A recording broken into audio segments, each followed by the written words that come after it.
Good afternoon, everybody. My name is Mike Gutter. I'm the Associate Dean for Extension at the University of Florida ICAS Extension and State Program Leader for FCS, 4-H, and Families and Communities. It's my distinct pleasure, and I want to thank FCS and, of course, FCSRJ and Dr. Devaney for her support through this process. We're very proud on behalf of my co-authors, which includes Yilan, Carrie Johnson, Suzanne, Bartholomae, and Dr. Barbara O'Neill, who is here but was double booked. So if you know Barbara, that's pretty usual. She's in high demand. So I'm here representing that amazing team of researchers. And we're also very similar to the last presentation. So I won't spend too much time on that, but this is also part of this multi-state research team, NC 2172. This is the third iteration of this. I've been a part of this multi-state, sharing. We've been a part of this multi-state research team for about 12 to 13 years now. That's come around, focused first on savings behavior and now moving on to more behavioral economics across the lifespan. And really trying to inform both the research agendas as well as the extension agendas when it comes to family economics. That we truly want everything we're doing to be science-based.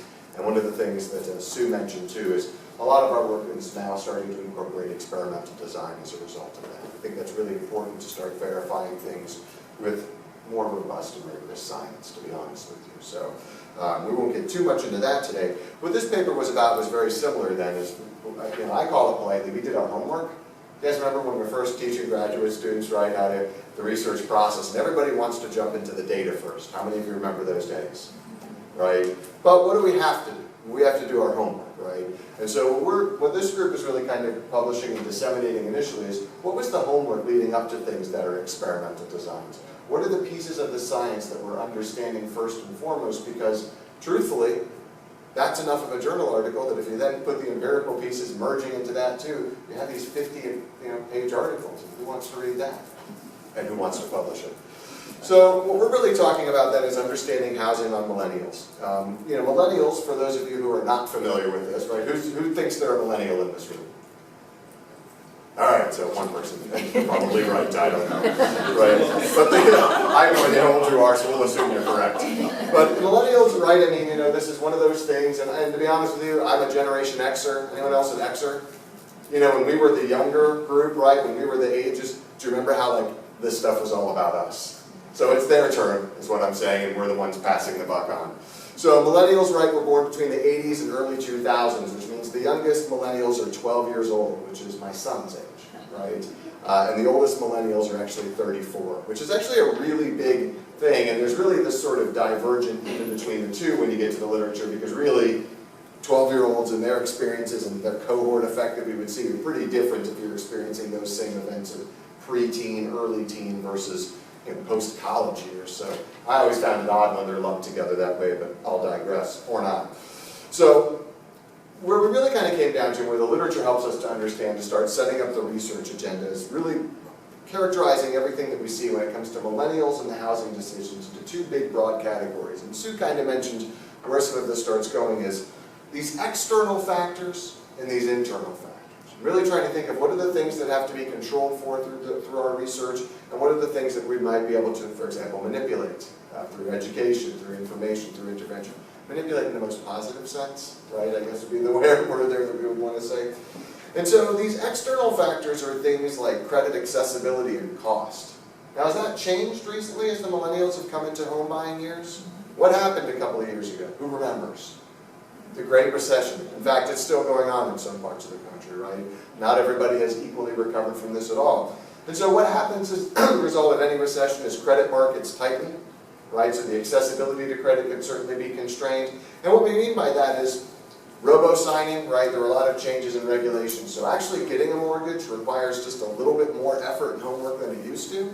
Lenders are actually thinking maybe we should have down payments again. So some of these things are really changing. And if you think about it, when I was a Generation Xer for buying my first home, remember that was when we didn't really need down payments. I mean, we had one because I was writing family economics, you go crazy. But now we're getting to the point where they have it again. But they didn't start with that expectation. So now all of a sudden, what do you mean I need to have 10% down, 20% down? Nobody told me to save for that. I was too busy worrying about retirement, for example, or worried about paying for health insurance. So we have those types of things, and part of this is then understanding, well, where does this all get couched in? So partly where we think about this is what are the framing for these, because we have these environmental factors and these internal factors. So there's quite a few theories that come into play here. Our group tends to pick up on a few kind of popular ones that we like. Life cycle and life course perspectives really tend to dominate in a lot of these because they're durable goods purchases, right? A home is an investment, but also something that produces rents over time. So there's a nice economic lens that starts there for us, but we understand that that doesn't account for all of the psychology and other aspects that go into this, which is where the rest of the research goes. So these internal factors are these things like family formation events, and family formation or deformation as the case might be, right? So thinking about how that happens, student loan debt levels, other debt levels, ability to have jobs, so all of those pieces are there. So for example, right, what does that look like? Here's a teaser. In 2015, 26% of millennials who were age 18 to 34 live with their folks. They're not buying a home as a result, as a think about that. Probably pretty far from it at that point. And this also is a group that's plagued by higher unemployment than some previous generations within that particular cohort, right? This right post-college grads are having some trouble getting jobs in some cases. So we've got that. So then when we look at this, we say, well, so there's evidence for this, right? So student loan debt is probably negatively associated with home ownership. Two main reasons why.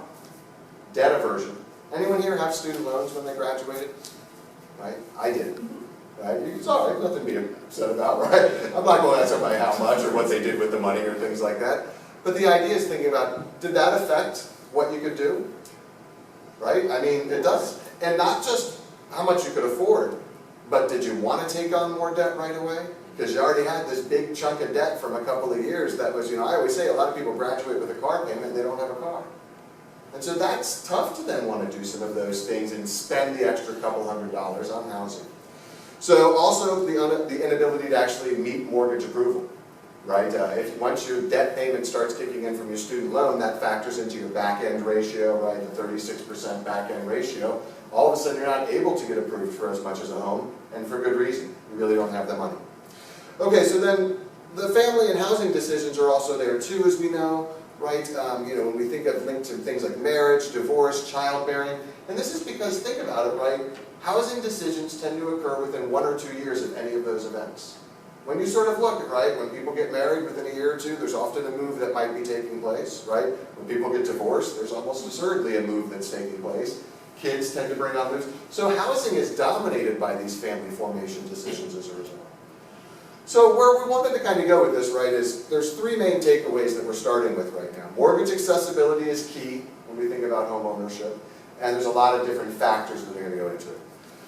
High student loans and other types of emerging financial trends are clearly making a difference, right? And we can see lots of reasons why, both in terms of psychologically as well as actually fiscally, from just a sheer management standpoint, it creates challenges. And family events, right, marriage, divorce, childbearing, are certainly related to these. But now what this means is all these fun, really big questions, right? Because we're seeing all these things, and what does it look like when it's a big mess together? Because that's where I love things like path analysis and interaction models and lions and tigers and bears oh my, right? So this is where the fun gets in, because now all of a sudden we say, well, we need to design the data set again. And that's what our group does, right? We figure out the questions, we design the data, we collect the data using everything from Mechanical Turk to SSI to Qualtrics and different panels, and try and get those things done. We're going to be using experimental design for part of the study. We tend to use mixed methods. I think there's a qualitative work that was also done and conducted in analysis right now. So, big questions. Prioritization between home ownership and retirement savings, and really trying to think a little bit more about what are some of the experimental controls that we're going to emphasize initially to get the most bang for our buck, literally, in terms of research dollars. Thanks.